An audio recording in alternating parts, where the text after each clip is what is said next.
In last night's big win by the Toronto Maple Leafs over the Winnipeg Jets, last year's Rocket Richard and Hart Trophy winner Auston Matthews scored 2 big goals and continued his strong play lately, which has him on a 4-game goal streak. Matthews was all over the ice in the game last night, firing pucks on net and generating plenty of chances for his team. He'd also opened the game scoring after a beautiful move around Mark Scheifele and then ripping the puck past Hellebuck.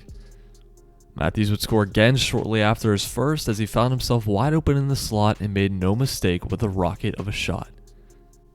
Mitch Marner would add another goal for the Leafs in the second, and despite a hard-fought third period by Winnipeg, the Leafs would add an empty netter late and win the contest 4-1.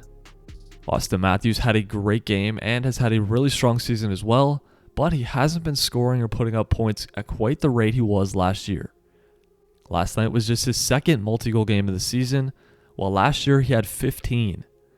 Matthews was also 6th in NHL scoring last year, while this year he's currently 20th. And there are also 14 players with more goals than him so far this year. Well, of course, last year he led the league with 60. But with Matthews heating up in the new year and with all the talent we know he has, he could very well end up in the top 10, even top 5 among goal scorers by the end of the season. Nonetheless, the Toronto Maple Leafs are still having a really strong year, currently second in their division and one of the top teams in the entire NHL.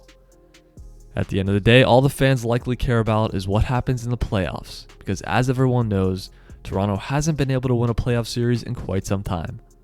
The Leafs will likely have to play Tampa Bay yet again in the first round, and if they manage to win that, they likely have to get past juggernaut Boston to go on any kind of run.